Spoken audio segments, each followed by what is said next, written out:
بسم اللہ الرحمن الرحیم۔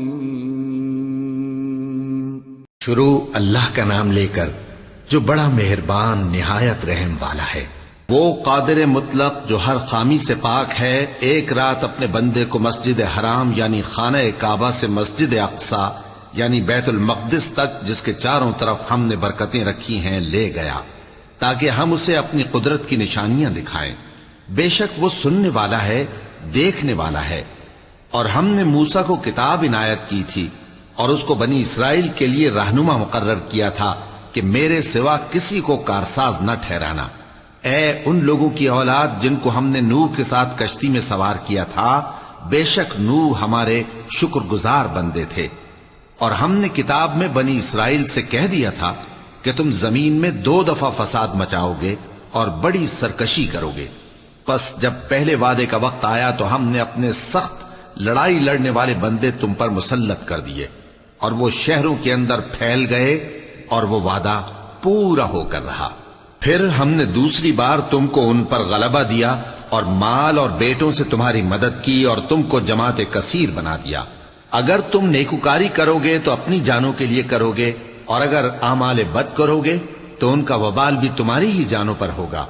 پھر جب دوسرے وعدے کا وقت آیا تو ہم نے پھر اپنے بندے بھیجے تاکہ تمہارے چہروں کو بگاڑ دیں، اور جس طرح پہلی دفعہ مسجد بیت المقدس میں داخل ہو گئے تھے اسی طرح پھر اس میں داخل ہو جائیں، اور جس چیز پر غلبہ پائیں اسے تباہ کر دیں۔ امید ہے کہ تمہارا پروردگار تم پر رحم کرے، اور اگر تم پھر وہی حرکتیں کرو گے تو ہم بھی وہی پہلا سلوک کریں گے، اور ہم نے جہنم کو کافروں کے لیے قید خانہ بنا رکھا ہے۔ یہ قرآن وہ رستہ دکھاتا ہے جو سب سے سیدھا ہے، اور مومنوں کو جو نیک عمل کرتے ہیں بشارت دیتا ہے کہ ان کے لیے اجر عظیم ہے، اور یہ بھی بتاتا ہے کہ جو آخرت پر ایمان نہیں رکھتے ان کے لیے ہم نے دکھ دینے والا عذاب تیار کر رکھا ہے۔ اور انسان جس طرح جلدی سے بھلائی مانگتا ہے اسی طرح برائی مانگتا ہے، اور انسان بڑا جلد باز ہے۔ اور ہم نے دن اور رات کو 2 نشانیاں بنایا ہے، سو رات کی نشانی کو تاریک بنایا اور دن کی نشانی کو روشن، تاکہ تم اپنے پروردگار کا فضل یعنی روزی تلاش کرو اور برسوں کا شمار اور حساب جانو۔ اور ہم نے ہر چیز کی بخوبی تفصیل کر دی ہے، اور ہم نے ہر انسان کے اعمال نامے کو بصورت کتاب اس کے گلے میں لٹکا دیا ہے، اور قیامت کے روز وہ کتاب اسے نکال دکھائیں گے جسے وہ کھلا ہوا دیکھے گا۔ کہا جائے گا کہ اپنی کتاب پڑھ لے، تو آج اپنا آپ ہی حساب کرنے والا کافی ہے۔ جو شخص ہدایت اختیار کرتا ہے تو اپنے لیے اختیار کرتا ہے، اور جو گمراہ ہوتا ہے تو گمراہی کا ضرر بھی اسی کو ہوگا۔ اور کوئی شخص کسی دوسرے کا بوجھ نہیں اٹھائے گا، اور جب تک ہم پیغمبر نہ بھیج لیں عذاب نہیں دیا کرتے۔ اور جب ہمارا ارادہ کسی بستی کے ہلاک کرنے کا ہوا تو وہاں کے آسودہ لوگوں کو فواحش پر معمور کر دیا، تو وہ نافرمانیاں کرتے رہے۔ پھر اس پر عذاب کا حکم ثابت ہو گیا اور ہم نے اسے ہلاک کر ڈالا۔ اور ہم نے نوح کے بعد بہت سی امتوں کو ہلاک کر ڈالا، اور تمہارا پروردگار اپنے بندوں کے گناہوں کو جاننے اور دیکھنے والا کافی ہے۔ جو شخص دنیا کی آسودگی کا خواہش مند ہو تو ہم اس میں سے جسے چاہتے ہیں اور جتنا چاہتے ہیں جلد دے دیتے ہیں۔ پھر اس کے لیے جہنم کو ٹھکانہ مقرر کر رکھا ہے، جس میں وہ نفرین سن کر اور درگاہ الہی سے راندہ ہو کر داخل ہوگا۔ اور جو شخص آخرت کا خواستگار ہو اور اس میں اتنی کوشش کرے جتنی اسے لائق ہے، اور وہ مومن بھی ہو، تو ایسے ہی لوگوں کی کوشش ٹھکانے لگتی ہے۔ ہم ان کو اور ان کو سب کو تمہارے پروردگار کی بخشش سے مدد دیتی ہیں، اور تمہارے پروردگار کی بخشش کسی سے رکی ہوئی نہیں۔ دیکھو ہم نے کس طرح بعض کو بعض پر فضیلت بخشی ہے، اور آخرت درجوں میں دنیا سے بہت برتر اور برتری میں کہیں بڑھ کر ہے۔ اور اللہ کے ساتھ کوئی اور معبود نہ بنانا کہ ملامتیں سن کر اور بے کس ہو کر بیٹھے رہ جاؤ گے۔ اور تمہارے پروردگار نے ارشاد فرمایا ہے کہ اس کے سوا کسی کی عبادت نہ کرو، اور ماں باپ کے ساتھ بھلائی کرتے رہو۔ اگر ان میں سے ایک یا دونوں تمہارے سامنے بڑھاپے کو پہنچ جائیں تو ان کو اف تک نہ کہنا، اور نہ انہیں جھڑکنا، اور ان سے بات ادب کے ساتھ کرنا، اور عجز و نیاز سے ان کے آگے جھکے رہو، اور ان کے حق میں دعا کرو کہ اے پروردگار، جیسا انہوں نے مجھے بچپن میں شفقت سے پرورش کیا ہے، تو بھی ان کے حال پر رحمت فرما۔ جو کچھ تمہارے دلوں میں ہے تمہارا پروردگار اس سے بخوبی واقف ہے۔ اگر تم نیک ہوگے تو وہ رجوع لانے والوں کو بخش دینے والا ہے۔ اور رشتہ داروں اور محتاجوں اور مسافروں کو ان کا حق ادا کرو، اور فضول خرچی سے مال نہ اڑاؤ، کہ فضول خرچی کرنے والے تو شیطان کے بھائی ہیں، اور شیطان اپنے پروردگار کی نعمتوں کا کفران کرنے والا یعنی ناشکرا ہے۔ اور اگر تم اپنے پروردگار کی رحمت یعنی فراخ دستی کے انتظار میں، جس کی تمہیں امید ہو، ان مستحقین کی طرف توجہ نہ کر سکو تو ان سے نرمی سے بات کہہ دیا کرو، اور اپنے ہاتھ کو نہ تو گردن سے بندھا ہوا یعنی بہت تنگ کر لو کہ کسی کو کچھ دو ہی نہیں، اور نہ بالکل کھول ہی دو کہ سبھی کچھ دے ڈالو، اور انجام یہ ہو کہ ملامت زدہ اور حسرت زدہ ہو کر بیٹھ جاؤ۔ بے شک تمہارا پروردگار جس کی روزی چاہتا ہے فراخ کر دیتا ہے، اور جس کی روزی چاہتا ہے تنگ کر دیتا ہے۔ وہ اپنے بندوں سے خبردار ہے اور ان کو دیکھ رہا ہے۔ اور اپنی اولاد کو مفلسی کے خوف سے قتل نہ کرنا، کیونکہ ان کو اور تم کو ہم ہی رزق دیتے ہیں۔ کچھ شک نہیں کہ ان کا مار ڈالنا بڑا سخت گناہ ہے۔ اور زنا کے پاس بھی نہ جانا، کہ وہ بے حیائی ہے اور بری راہ ہے۔ اور جس جاندار کا مارنا اللہ نے حرام کیا ہے اسے قتل نہ کرنا مگر جائز طور پر یعنی بفتوائے شریعت۔ اور جو شخص ظلم سے قتل کیا جائے ہم نے اس کے وارث کو اختیار دیا ہے کہ ظالم قاتل سے بدلہ لے، تو اس کو چاہیے کہ قتل کے قصاص میں زیادتی نہ کرے، کہ وہ منصور و فتح یاب ہے۔ اور یتیم کے مال کے پاس بھی نہ پھٹکنا مگر ایسے طریق سے کہ بہت بہتر ہو، یہاں تک کہ وہ جوانی کو پہنچ جائے۔ اور عہد کو پورا کرو کہ عہد کے بارے میں ضرور پرسش ہوگی۔ اور جب کوئی چیز ناپ کر دینے لگو تو پیمانہ پورا بھرا کرو، اور جب تول کر دو تو ترازو سیدھی رکھ کر تولا کرو۔ یہ بہت اچھی بات اور انجام کے لحاظ سے بھی بہت بہتر ہے۔ اور اے بندے، جس چیز کا تجھے علم نہیں اس کے پیچھے نہ پڑ، کہ کان اور آنکھ اور دل ان سب اعضاء کے بارے میں ضرور باز پرس ہوگی۔ اور زمین پر اکڑ کر اور تن کر مت چل، کہ تو زمین کو پھاڑ تو نہیں ڈالے گا اور نہ لمبا ہو کر پہاڑوں کی چوٹی تک پہنچ جائے گا۔ ان سب عادتوں کی برائی تیرے پروردگار کے نزدیک بہت ناپسند ہے۔ اے پیغمبر، یہ ان ہدایتوں میں سے ہیں جو اللہ نے حکمت کی باتیں تمہاری طرف وحی کی ہیں، اور اللہ کے ساتھ کوئی اور معبود نہ بنانا، کہ ایسا کرنے سے ملامت زدہ اور راندہ درگاہ بنا کر جہنم میں ڈال دیے جاؤ گے۔ مشرکو، کیا تمہارے پروردگار نے تم کو تو لڑکے دیے اور اپنے لیے فرشتوں کو بیٹیاں بنایا؟ کچھ شک نہیں کہ یہ تم بڑی نامعقول بات کہتے ہو۔ اور ہم نے اس قرآن میں طرح طرح کی باتیں بیان کی ہیں تاکہ لوگ نصیحت حاصل کریں، مگر وہ اس سے اور بدک جاتی ہیں۔ کہہ دو کہ اگر اللہ کے ساتھ اور معبود ہوتے جیسا کہ یہ کہتے ہیں تو وہ ضرور عرش والے کی طرف لڑنے بھیڑنے کے لیے رستہ نکالتے۔ وہ پاک ہے، اور جو کچھ یہ بکواس کرتے ہیں اس سے اس کا رتبہ بہت عالی ہے۔ ساتوں آسمان اور زمین اور جو لوگ ان میں ہیں سب اسی کی تسبیح کرتے ہیں، اور مخلوقات میں سے کوئی چیز نہیں مگر اس کی تعریف کے ساتھ تسبیح کرتی ہے، لیکن تم ان کی تسبیح کو نہیں سمجھتے۔ بے شک وہ بردبار ہے، غفار ہے۔ اور اے نبی، جب تم قرآن پڑھا کرتے ہو تو ہم تم میں اور ان لوگوں میں جو آخرت پر ایمان نہیں رکھتے چھپا ہوا پردہ یعنی حجاب ڈال دیتے ہیں، اور ان کے دلوں پر بھی پردے ڈال دیتے ہیں کہ اسے سمجھ نہ سکیں، اور ان کے کانوں میں ثقل پیدا کر دیتے ہیں۔ اور جب تم قرآن میں اپنے پروردگار یکتا کا ذکر کرتے ہو تو وہ لوگ بدک جاتے ہیں اور پیٹ پھیر کر چل دیتے ہیں۔ یہ لوگ جب تمہاری طرف کان لگاتے ہیں تو جس نیت سے یہ سنتے ہیں ہم اسے خوب جانتے ہیں، اور جب یہ سرگوشیاں کرتے ہیں یعنی جب ظالم کہتے ہیں کہ تم تو ایک ایسے شخص کی پیروی کرتے ہو جس پر جادو کیا گیا ہے، دیکھو انہوں نے کس کس طرح کی تمہارے بارے میں باتیں بنائی ہیں، سو یہ گمراہ ہو رہے ہیں اور رستہ نہیں پا سکتے۔ اور کہتے ہیں کہ جب ہم مر کر بوسیدہ ہڈیاں اور چور چور ہو جائیں گے تو کیا اثر نو پیدا ہو کر اٹھیں گے؟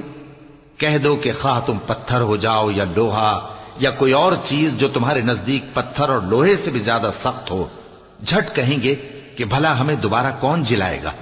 کہہ دو کہ وہی جس نے تم کو پہلی بار پیدا کیا تو تعجب سے تمہارے آگے سر ہلائیں گے اور پوچھیں گے کہ ایسا کب ہوگا؟ کہہ دو امید ہے کہ جلد ہوگا۔ جس دن وہ تمہیں پکارے گا تو تم اس کی تعریف کے ساتھ جواب دو گے اور خیال کرو گے کہ تم دنیا میں بہت کم مدت رہے۔ اور میرے بندوں سے کہہ دو کہ لوگوں سے ایسی باتیں کہا کریں جو بہت پسندیدہ ہوں، کیونکہ شیطان بری باتوں سے ان میں فساد ڈلوا دیتا ہے۔ کچھ شک نہیں کہ شیطان انسان کا کھلا دشمن ہے۔ تمہارا پروردگار تم سے خوب واقف ہے، اگر چاہے تو تم پر رحم کرے یا اگر چاہے تو تمہیں عذاب دے۔ اور ہم نے تم کو ان پر داروغہ بنا کر نہیں بھیجا، اور جو لوگ آسمانوں اور زمین میں ہیں تمہارا پروردگار ان سے خوب واقف ہے۔ اور ہم نے بعض پیغمبروں کو بعض پر فضیلت بخشی اور داؤد کو زبور عنایت کی۔ کہو کہ مشرکو، جن لوگوں کی نسبت تمہیں معبود ہونے کا گمان ہے ان کو بلا دیکھو، وہ تم سے تکلیف کے دور کرنے یا اس کے بدل دینے کا کچھ بھی اختیار نہیں رکھتے۔ یہ لوگ جن کو اللہ کے سوا پکارتے ہیں وہ خود اپنے پروردگار کے ہاں ذریعہ تقرب تلاش کرتے رہتے ہیں کہ کون ان میں اللہ کا زیادہ مقرب ہوتا ہے، اور اس کی رحمت کے امیدوار رہتے ہیں اور اس کے عذاب سے خوف رکھتے ہیں۔ بے شک تمہارے پروردگار کا عذاب ڈرنے کی چیز ہے۔ اور کفر کرنے والوں کی کوئی بستی نہیں مگر قیامت کے دن سے پہلے ہم اسے ہلاک کر دیں گے یا اسے سخت عذاب دیں گے۔ یہ کتاب یعنی تقدیر میں لکھا جا چکا ہے، اور ہم نے نشانیاں بھیجنی اس لیے موقوف کر دیں کہ پہلے لوگوں نے اس کی تکذیب کی تھی، اور ہم نے سمود کو اونٹنی نبوت صالح کی کھلی نشانی دی تو انہوں نے اس پر ظلم کیا، اور ہم جو نشانیاں بھیجا کرتے ہیں تو ڈرانے کو۔ اور جب ہم نے تم سے کہا کہ تمہارا پروردگار لوگوں کا احاطہ کیے ہوئے ہے، اور جو منظر ہم نے تمہیں دکھایا اس کو لوگوں کے لیے آزمائش کیا، اور اسی طرح تھوہر کے درخت کو جس پر قرآن میں لعنت کی گئی، اور ہم انہیں ڈراتے ہیں تو اس سے ان کی سرکشی میں اضافہ ہوتا ہے۔ اور جب ہم نے فرشتوں سے کہا کہ آدم کو سجدہ کرو تو سب نے سجدہ کیا مگر ابلیس نے نہ کیا، بولا کہ بھلا میں ایسے شخص کو سجدہ کروں جس کو تو نے مٹی سے پیدا کیا ہے۔ اور ازراہ طنز کہنے لگا کہ دیکھ تو یہی وہ ہے جسے تو نے مجھ پر فضیلت دی ہے، اگر تو مجھ کو قیامت کے دن تک کی مہلت دے تو میں تھوڑے سے شخصوں کے سوا اس کی تمام اولاد کی جڑ کاٹتا رہوں گا۔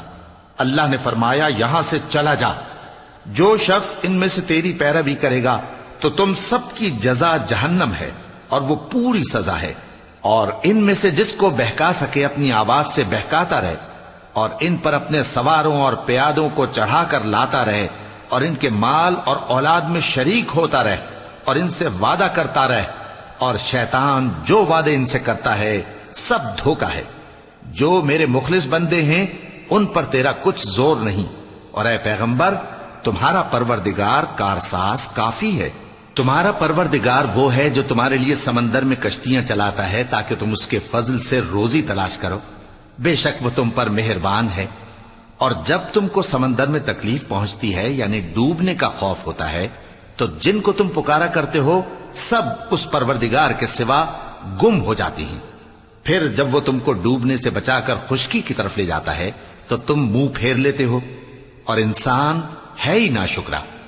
کیا تم اس سے بے خوف ہو کہ اللہ تمہیں خشکی کی طرف لے جا کر زمین میں دھنسا دے یا تم پر سنگریزوں کی بھری ہوئی آندھی چلا دے، پھر تم اپنا کوئی نگہبان نہ پاؤ؟ یا اس بات سے بے خوف ہو کہ تم کو دوسری دفعہ سمندر میں لے جائے، پھر تم پر تیز ہوا چلائے اور تمہارے کفر کے سبب تمہیں ڈبو دے، پھر تم اس معاملے میں اپنے لیے کوئی باز پرس کرنے والا نہ پاؤ؟ اور ہم نے بنی آدم کو عزت بخشی اور ان کو خشکی اور تری میں سواری دی اور پاکیزہ روزی عطا کی اور اپنی بہت سی مخلوقات پر فضیلت دی۔ جس دن ہم سب لوگوں کو ان کے پیشواؤں کے ساتھ بلائیں گے تو جن کے اعمال کی کتاب ان کے داہنے ہاتھ میں دی جائے گی وہ اپنی کتاب کو خوش ہو کر پڑھیں گے، اور ان پر دھاگے برابر بھی ظلم نہ ہوگا۔ اور جو شخص اس دنیا میں اندھا ہو وہ آخرت میں بھی اندھا ہوگا اور نجات کے رستے سے بہت دور۔ اور اے پیغمبر جو وہی ہم نے تمہاری طرف بھیجی ہے قریب تھا کہ یہ کافر لوگ تم کو اس سے بہکا دیں تاکہ تم اس کے سوا اور باتیں ہماری نسبت بنا لو، اور اس وقت وہ تم کو دوست بنا لیتے، اور اگر ہم تم کو ثابت قدم نہ رہنے دیتے تو تم کسی قدر ان کی طرف مائل ہونے ہی لگے تھے۔ اس وقت ہم تم کو زندگی میں بھی عذاب کا دگنا اور مرنے پر بھی دگنا مزہ چکھاتے، پھر تم ہمارے مقابلے میں کسی کو اپنا مددگار نہ پاتے، اور قریب تھا کہ یہ لوگ تمہیں زمین مکہ سے پھسلا دیں تاکہ تمہیں وہاں سے نکال دیں، اور اس وقت تمہارے بعد یہ بھی نہ رہتے مگر کم۔ جو پیغمبر ہم نے تم سے پہلے بھیجے تھے ان کا اور ان کے بارے میں ہمارا یہی طریق رہا ہے، اور تم ہمارے طریق میں تغیر و تبدل نہ پاؤ گے۔ اے محمد صلی اللہ علیہ وآلہ وسلم، سورج کے ڈھلنے سے رات کے اندھیرے تک ظہر، عصر، مغرب، عشاء کی نمازیں اور صبح کو قرآن پڑھا کرو، کیونکہ صبح کے وقت قرآن کا پڑھنا فرشتوں کی حاضری کا موقع ہوتا ہے، اور بعض حصہ شب میں بیدار ہوا کرو اور تہجد کی نماز پڑھا کرو۔ یہ شب خیزی تمہارے لیے ایک اضافی عمل ہے، امید ہے کہ اللہ تم کو مقام محمود پر فائز فرمائے۔ اور کہو کہ اے پروردگار، مجھے مدینے میں اچھی طرح داخل کیجو اور مکے سے اچھی طرح نکالیو، اور اپنے ہاں سے زور و قوت کو میرا مددگار بنائیو، اور کہہ دو کہ حق آ گیا اور باطل نابود ہو گیا، بے شک باطل نابود ہونے والا ہے۔ اور ہم قرآن میں وہ چیز نازل کرتے ہیں جو مومنوں کے لیے شفا اور رحمت ہے، اور ظالموں کے حق میں تو اس سے نقصان ہی بڑھتا ہے۔ اور جب ہم انسان کو نعمت بخشتے ہیں تو روح گرداں ہو جاتا ہے اور پہلو پھیر لیتا ہے، اور جب اسے سختی پہنچتی ہے تو نا امید ہو جاتا ہے۔ کہہ دو کہ ہر شخص اپنے طریق کے مطابق عمل کرتا ہے، سو تمہارا پروردگار اس شخص سے خوب واقف ہے جو سب سے زیادہ سیدھے رستے پر ہے۔ اور تم سے روح کے بارے میں سوال کرتے ہیں، کہہ دو کہ وہ میرے پروردگار کا ایک حکم ہے، اور تم لوگوں کو بہت ہی کم علم دیا گیا ہے۔ اور اگر ہم چاہیں تو جو کتاب ہم تمہاری طرف بھیجتے ہیں اسے دلوں سے محو کر دیں، پھر تم اس کے لیے ہمارے مقابلے میں کسی کو مددگار نہ پاؤ، مگر اس کا قائم رہنا تمہارے پروردگار کی رحمت ہے، کچھ شک نہیں کہ تم پر اس کا بڑا فضل ہے۔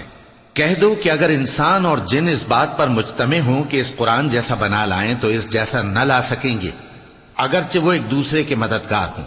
اور ہم نے قرآن میں سب باتیں طرح طرح سے بیان کر دی ہیں، مگر اکثر لوگوں نے انکار کرنے کے سوا قبول نہ کیا، اور کہنے لگے کہ ہم تم پر ایمان نہیں لائیں گے جب تک کہ عجیب و غریب باتیں نہ دکھاؤ، یعنی یا تو ہمارے لیے زمین سے چشمہ جاری کر دو، یا تمہارا کھجوروں اور انگوروں کا کوئی باغ ہو اور اس کے بیچ میں نہریں بہا نکالو، یا جیسا تم کہا کرتے ہو ہم پر آسمان کے ٹکڑے گرا دو، یا اللہ اور فرشتوں کو ہمارے سامنے لے آؤ، یا تمہارا سونے کا گھر ہو، یا تم آسمان پر چڑھ جاؤ اور ہم تمہارے چڑھنے کو بھی نہیں مانیں گے جب تک کہ کوئی کتاب نہ لاؤ جسے ہم پڑھ بھی لیں۔ کہہ دو کہ میرا پروردگار پاک ہے، میں تو صرف ایک پیغام پہنچانے والا انسان ہوں۔ اور جب لوگوں کے پاس ہدایت آ گئی تو ان کو ایمان لانے سے اس کے سوا کوئی چیز مانے نہ ہوئی کہ کہنے لگے کہ کیا اللہ نے آدمی کو پیغمبر کر کے بھیجا ہے؟ کہہ دو کہ اگر زمین میں فرشتے ہوتے کہ اس میں چلتے پھرتے اور رہتے بستے تو ہم ان کے پاس کسی فرشتے کو پیغمبر بنا کر بھیجتے۔ کہہ دو کہ میرے اور تمہارے درمیان اللہ ہی گواہ کافی ہے، وہی اپنے بندوں سے خبردار ہے اور ان کو دیکھنے والا ہے۔ اور جس شخص کو اللہ ہدایت دے وہی ہدایت یاب ہے، اور جن کو گمراہ رہنے دے تو تم اللہ کے سوا ان کے رفیق نہیں پاؤ گے۔ اور ہم ان کو قیامت کے دن اوندھے منہ، اندھے، گونگے اور بہرے بنا کر اٹھائیں گے، اور ان کا ٹھکانہ دوزخ ہے۔ جب اس کی آگ بجھنے کو ہوگی تو ہم ان کو عذاب دینے کے لیے اسے اور بھڑکا دیں گے۔ یہ ان کی سزا ہے، اس لیے کہ وہ ہماری آیتوں سے کفر کرتے تھے اور کہتے تھے کہ جب ہم مر کر بوسیدہ ہڈیاں اور ریزہ ریزہ ہو جائیں گے تو کیا اثر نو پیدا کیے جائیں گے؟ کیا انہوں نے نہیں دیکھا کہ اللہ جس نے آسمانوں اور زمین کو پیدا کیا ہے اس بات پر قادر ہے کہ ان جیسے لوگ پیدا کر دے، اور اس نے ان کے لیے ایک وقت مقرر کر دیا ہے جس میں کچھ بھی شک نہیں، تو ظالموں نے انکار کے سوا اسے قبول نہ کیا۔ کہہ دو کہ اگر میرے پروردگار کی رحمت کے خزانے تمہارے ہاتھ میں ہوتے تو تم خرچ ہو جانے کے خوف سے ان کو بند کر رکھتے، اور انسان دل کا بہت تنگ ہے۔ اور ہم نے موسیٰ کو 9 کھلی نشانیاں دیں تو بنی اسرائیل سے دریافت کر لو کہ جب وہ ان کے پاس آئے تو فرعون نے ان سے کہا کہ موسیٰ، میں خیال کرتا ہوں کہ تم پر جادو کیا گیا ہے۔ انہوں نے کہا کہ تم یہ جانتے ہو کہ آسمانوں اور زمین کے پروردگار کے سوا اس کو کسی نے نازل نہیں کیا، اور وہ بھی تم لوگوں کے سمجھانے کو۔ اور اے فرعون، میں خیال کرتا ہوں کہ تم ہلاک ہو جاؤ گے۔ تو اس نے چاہا کہ ان کو سرزمین مصر سے نکال دے، تو ہم نے اس کو اور جو اس کے ساتھ تھے سب کو ڈبو دیا، اور اس کے بعد بنی اسرائیل سے کہا کہ تم اس ملک میں رہو سہو، پھر جب آخرت کا وعدہ آ جائے گا تو ہم تم سب کو جمع کر کے لے آئیں گے۔ اور ہم نے اس قرآن کو سچائی کے ساتھ نازل کیا ہے، اور وہ سچائی کے ساتھ نازل ہوا۔ اور اے محمد صلی اللہ علیہ وآلہ وسلم، ہم نے تم کو صرف خوشخبری دینے والا اور ڈر سنانے والا بنا کر بھیجا ہے، اور ہم نے قرآن کو تھوڑا تھوڑا کر کے نازل کیا ہے تاکہ تم لوگوں کو ٹھہر ٹھہر کر پڑھ کر سناؤ، اور ہم نے اس کو آہستہ آہستہ اتارا ہے۔ کہہ دو کہ تم اس پر ایمان لاؤ یا نہ لاؤ، یہ فی نفس ہی حق ہے۔ جن لوگوں کو اس سے پہلے علم کتاب دیا گیا ہے، جب وہ ان کو پڑھ کر سنایا جاتا ہے تو وہ ٹھوڑیوں کے بل سجدے میں گر پڑتے ہیں اور کہتے ہیں کہ ہمارا پروردگار پاک ہے، بے شک ہمارے پروردگار کا وعدہ پورا ہو کر رہا۔ اور وہ ٹھوڑیوں کے بل گر پڑتے ہیں اور روتے جاتے ہیں، اور اس سے ان کو اور زیادہ عاجزی پیدا ہوتی ہے۔ چونکہ آیت سجدہ تلاوت کی گئی ہے، لہذا سامعین کو سجدہ واجب ہے۔ کہہ دو کہ تم معبود برحق کو اللہ کے نام سے پکارو یا رحمان کے نام سے، جس نام سے پکارو اس کے سب نام اچھے ہیں، اور نماز نہ بلند آواز سے پڑھو اور نہ آہستہ، بلکہ اس کے بیچ کا طریقہ اختیار کرو، اور کہو کہ سب تعریف اللہ ہی کو ہے، جس نے نہ تو کسی کو بیٹا بنایا ہے اور نہ اس کی بادشاہی میں کوئی شریک ہے، اور نہ اس وجہ سے کہ وہ عاجز و ناتواں ہے کوئی اس کا مددگار ہے، اور اس کو بڑا جان کر اس کی بڑائی کرتے رہو۔ صدق اللہ العظیم۔